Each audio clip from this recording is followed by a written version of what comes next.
Today, we're going to talk about a topic that I get a lot of questions about, and that is food addiction. So, are you a food addict or having uncontrollable cravings and you're not sure what to do? Well, today, we're going to talk about exactly what to do. And it might surprise you how simple, just by flipping the switch in your mind, this could be. By the way, if you're new to my channel, my name is Dr. Lori Marbus. I'm a board-certified family and lifestyle medicine physician who's been seeing patients for well over 2 decades, and I am licensed in all 50 states, including DC. So I'm really excited to help you understand what's going on here, because many times people will reach out for help, understanding that one, they need to nourish their body, which is really one of my favorite things to talk about, but we also need to think about nourishing our mind and our spirit. So let's dive right in. So first of all, if you've ever felt like food controls you rather than the other way around, maybe you've polished off a bag of chips before realizing it, or you keep returning to the pantry even though you're not hungry. Now, if this resonates, you might be caught in a cycle of what we call food addiction or cravings that feel impossible to overcome. But here's the truth, you absolutely can break free. Now, the key lies in understanding the root of food addiction and using intention to transform your relationship with food, okay? So we're going to explore what food addiction really is, why it happens, and how reclaiming your power through intentional actions can help you heal for good. So first of all, what is food addiction? Well, food addiction is not about a lack of willpower. It's a physiologic and psychological response to highly ultra-processed foods. Now, these foods are engineered to light up your brain's reward center, releasing dopamine, the feel-good chemical, and creating a sense of pleasure. Now, what's the problem here? The more you consume these foods, the more your brain craves them. So over time, your body needs larger amounts to achieve the same dopamine hit, leaving you trapped in a cycle of craving, indulging, and guilt. Now, food addiction often shares similarities with substance addiction, including strong cravings that feel uncontrollable, eating when you're not hungry at all or already full, feelings of guilt or shame or frustration after eating certain foods. Now, this isn't a moral failing. It's your brain, body, and habits working together to reinforce patterns that absolutely no longer serve you. So why do cravings happen? Now, cravings aren't random. They're signals created by or triggered by biologic, emotional, and habitual factors. So let's break it down. Number one is biological factors. First of all, you have dopamine dependency. These are highly processed foods. Think cookies, chips, and soda. They stimulate a surge of dopamine, which makes you crave even more. Hormonal imbalances, right? So hunger hormones like ghrelin, which increases hunger, and leptin, which signals fullness, can become dysregulated, leading to false hunger cues. Number two is emotional triggers. Food often, becomes a coping mechanism for emotions like stress, boredom, or sadness. So instead of addressing the emotion, you reach for something comforting like a sugary snack. Number three is habitual patterns. So over time, repetitive behaviors like snacking while watching TV create automatic responses.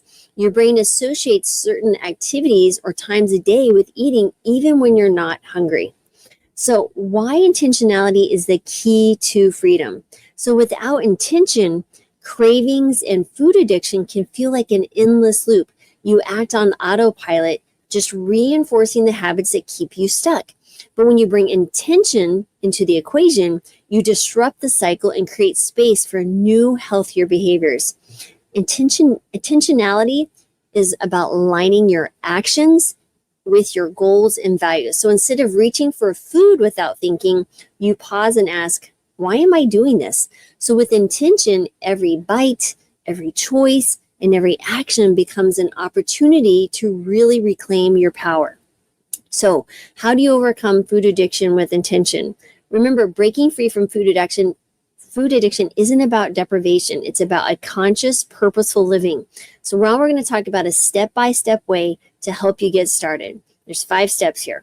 So you want to make sure you listen through to the end, because I also have an opportunity for you to learn how you can learn how and what foods are most nourishing for your body. But number one, Pause before you act. When a craving hits, resist the urge just gently to act immediately, but instead take a moment to pause and reflect. Am I physically hungry, or is this an emotional hunger? Am I anxious? Am I lonely? Am I tired? Next would be, what triggered this craving? Stress, boredom, a specific situation? And finally, ask yourself, what do I truly need in this moment? This pause disrupts the automatic cycle and creates space and time for a more intentional response. Number two is set an intention for your action. So every time you eat, move, or make a choice, set a clear intention. This shifts the focus from impulse or mindlessness to purpose. So before a meal, say, I'm eating to nourish my body and fuel my energy. When enjoying a treat, say, I'm savoring this dessert mindfully as a moment of pleasure, not a way to numb my emotions. So by aligning your actions with goals, you take control of the narrative. So even if you're eating something that you're less inclined to want to eat, or maybe you felt guilty before, if you put a good intention or an intention with it, what you may find is that relationship with that food will change over time. But don't feel guilty about consuming it, but just start thinking a different way about that food. You're recreating the narrative in your mind. Number three is nourish your body with purpose. So processed foods fuel cravings, while whole nutrient-dense options naturally regulate hunger and satiety. So focus on what you're adding to your diet and not what you're removing. So let's say instead of chips, try roasted chickpeas or aired popcorn instead with spices. So instead of soda, try sipping sparkling water with a splash of some type of citrus fruit. So instead of candy, enjoy fresh fruit like berries or maybe some dates. So when you nourish your body intentionally, you'll find that cravings lose their power. Number four is rewire your habits with conscious effort. So habits are super powerful, but they can be reprogrammed with intention. So number one is identify the triggers, right? So what situations or emotions prompt your cravings? Is it stress, boredom, or a specific time of day? Number two is you're going to replace the habit. So choose a new action with your intention that aligns with your goals. For example, if you snack while watching TV, replace the habit with sipping tea or knitting. And be specific. Maybe say out loud, I'm going to sip this tea so that I nourish my body while I'm relaxing watching television. Another one, if you eat out of boredom, redirect your energy to a creative project or a walk. So you could say, I am taking a walk so that I don't consume unhealthy ultra-processed foods when I'm feeling bored.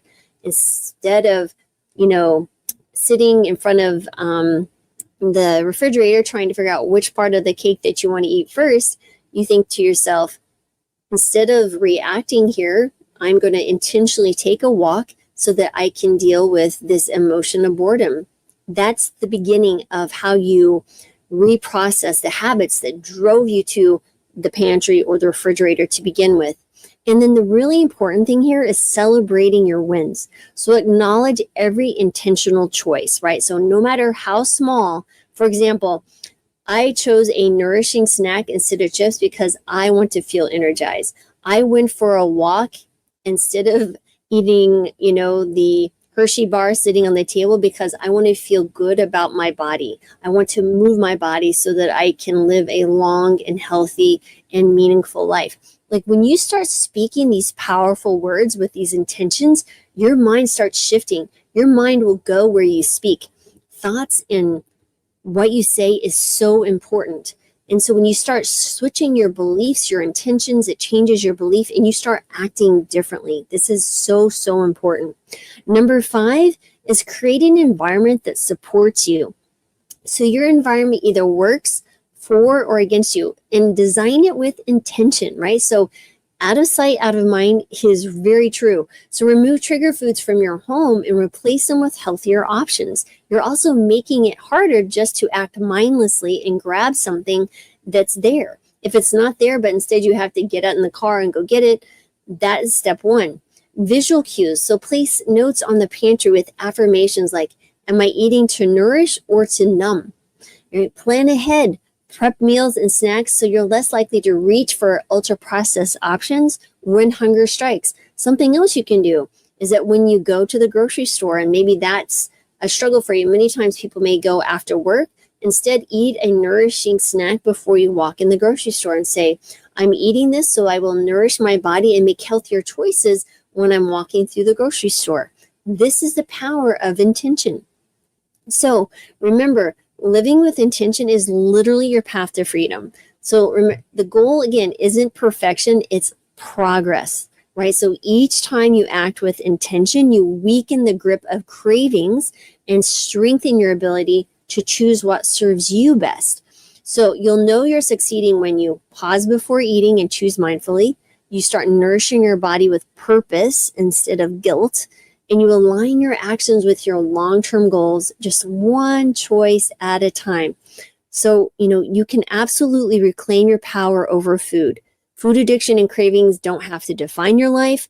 And with understanding and intentional action, you absolutely can transform your relationship with food and reclaim your health.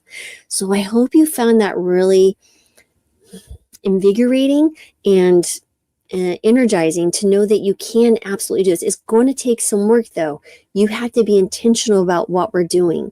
We can't just let circumstances rule our life. We have to decide, okay, in the map of my life, this is where I want to go. And today is the first day by setting that intention. And does it seem overwhelming at first? You just start small. Just start small. Ask yourself the next time you go to do something, it's like, I am doing this for whatever reason. Make sure that you're, again, speaking, setting intentions. But it could be something very simple. Maybe you are getting up to drink your cup of tea. I am drinking my cup of tea to nourish my body with these amazing nutrients that will fight cancer and are anti-inflammatory. When you start doing it with simple tasks, it becomes easier to do it when those things are a little bit more of a struggle, when there's emotions and other things pulling you into a craving cycle. So if you found that helpful, I would love to share more with you about what foods are nourishing to your body with a free masterclass. It's called Master the Plant-Based Diet, Lose Weight, and Reverse Chronic Disease. In this, you're going to learn the 5 mistakes that plant-based eaters most often make, and then a 4-step blueprint to really master the plant-based diet and understand if you're doing it well, and understand the number one mistake people make on a plant-based diet and why they often fail has nothing to do with recipes and nothing to do with what's on their plate. So if you want to learn more about that, that link is below in the description. And please subscribe, share this video with someone you think that might benefit this. And as always, I'm sending gratitude, joy, and love your way. And thank you so much. And I really hope and pray that you find healing in the message that I shared today, because it was sent with love. Thanks everyone for being here, and I appreciate you as always. Take